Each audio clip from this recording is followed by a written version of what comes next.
Hello, I'm your host, Billy Heilman, and welcome to Best in Tabletop Trophy Triumphs, where we interview Best in Tabletop Network tournament winners to learn about their process for creating their winning list and where it goes from here.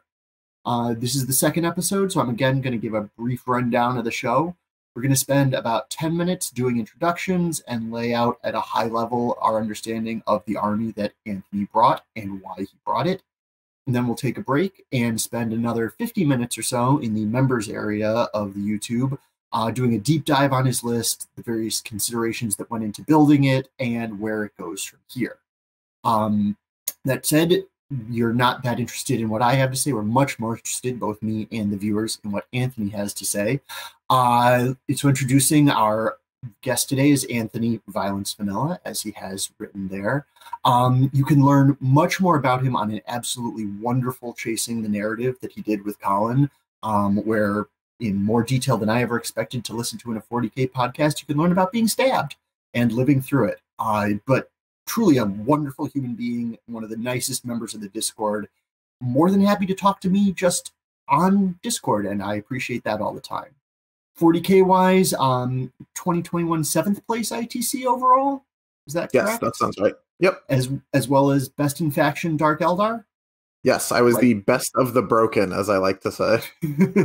And current member of the WTC team for the United States, where you will be playing something.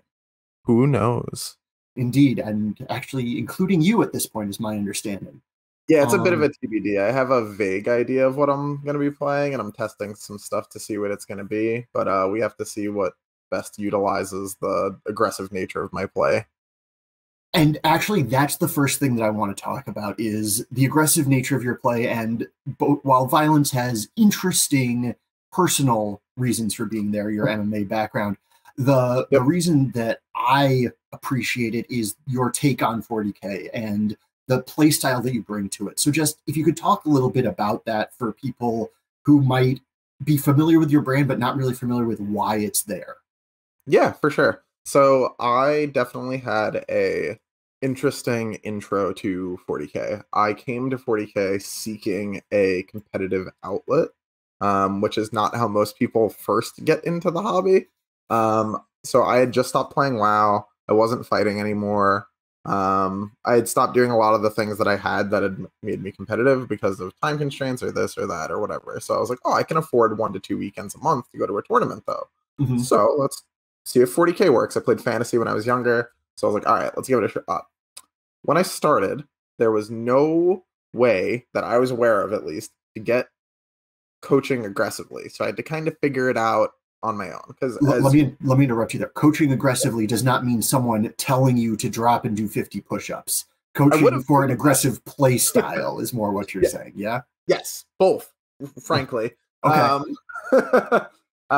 So I kind of had to build it out myself. But there was some players in the community that I was able to draw inspiration from, mostly overseas. There's not a lot of super aggressive US-based players. My understanding, at least, and especially now that I know most of the guys, is that most people are very happy to hang out in the corner, have a game plan that lets them win by 2, and that's it. But I didn't want to play the game that way. I didn't play the game that way when I played in WoW or when I played in Hearthstone or when I had done, frankly, literally anything in any other competitive outlet, and I wasn't about to start. So a lot of the guys over in the UK are, they get a little bit of a mess for it. They call them like calculator lists and stuff like that. But like, it's real. Like, if you just die, the game wins. Like, you still win. And some of the dudes in Australia play pretty aggressively as well. So I took a lot of inspiration from those two sources. So the way I would describe how I play is that I force correct answers to difficult questions 4 to 6 times a turn. And if you get any of them wrong, you immediately lose. That sounds like a very challenging thing to be on the other side of the table from as a player, not as a person. And that is something that also just want to emphasize is you are a delightful human being while you are asking all of those terrible questions of your opponent. Yeah, once we leave the bird's eye view of the tabletop, I try to be extremely nice. But my goal when I'm playing is that my list and my play style make my opponent as frustrated as physically possible. Well, I am a delight. I try to be super nice. I'm very open with Mhm. takebacks and stuff like that. I'm very open with like anything that I'm trying to do. Very happy to play by intent and do kind of whatever as long as it's reciprocated. But on the table, I want you to look down and be like, oh, yeah, huh? This is my options. All right. Well, we will get into a lot more of that. And actually, an interesting thing you brought up, because I would describe myself as the homeless person's version of your play style. I aspire to do that and fail most of it. But in trying to analyze why I got there, I think a lot of it comes from my background in fantasy back in the day. And fantasy was very much who can hit each other first in a lot of cases. And figuring out the right way to port that over into 40K is potentially something we can have an interesting conversation about. Yeah, for sure. It's definitely hard to transfer the skills from fantasy because a lot of things work differently. I remember when I first started in 40K and I saw something had strength 14. I was like, just never save against that? What is that? What does that mean? Oh, well, if we're starting to get into fantasy rules versus 40K, we will rapidly go to my obsession with psychology and the desire to bring terror back into the game. But in the interest of resolving this entire conversation in the time allotted, let's talk briefly about the list that you brought just as a starting point, and we can iterate from there. So go ahead. Yep. So I played Monolight Harlequins. I know, shocking. I played it a little different than a lot of people were at the time. I only brought 6 Void Weavers instead of 9. Because that allowed me to bring an additional Murder Troupe Master and typically an extra Star Weaver worth of Fusion and Neuro Disruptor pistols. So it was 5 boats full of dudes, 1 what I affectionately refer to as Shitter Squad, with literally nothing on them, who exist to run into the middle, get Stranglehold once, and then die. Or sometimes they hold an objective all game if my opponent just can't deal with them, which happens alarmingly frequently. I ran 2 Troop Masters, a Shadowseer, a Solitaire, and the Super Death Jester, and 6 Voids, and that was kind of it.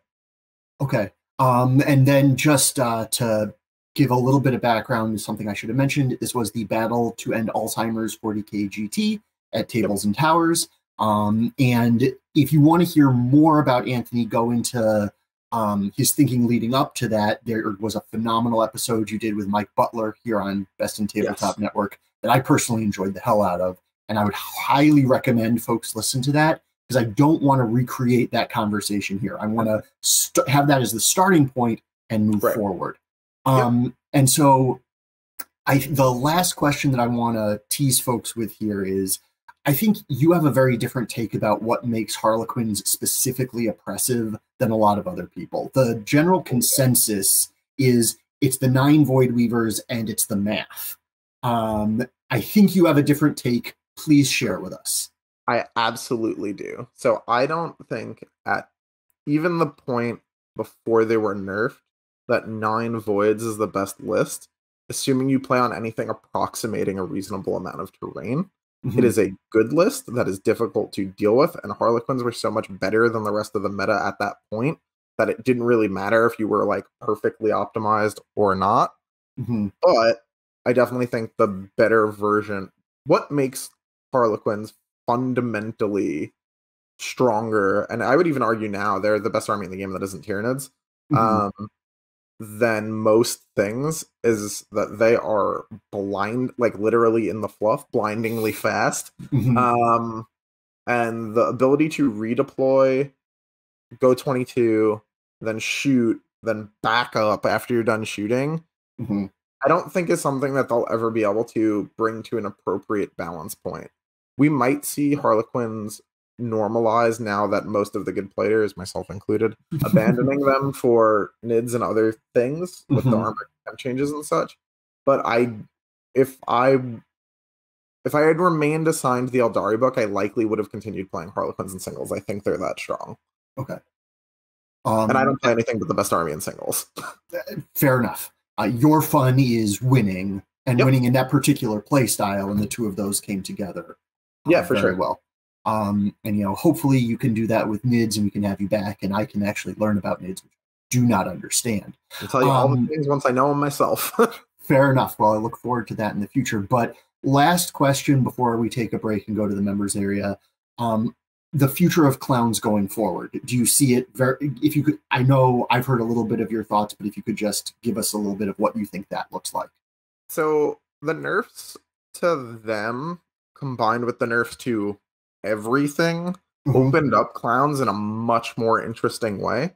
Okay. Things like a 10-man foot troop squad, which was like literal point waste before, is now because of Tau indirect, Eldar indirect, etc. Yeah, all the indirect options, all the various like things that they were not super great at actually killing, but now like Marines are back, so something like a unit of 10 troops in Dark is like absolutely nightmarish to deal with if you're a Space Marine player playing a melee army, especially. The AP value is just, it's high. It's 3. Yeah. So it starts to really start cracking the armor save. You're putting Terminators back to a reasonable invuln.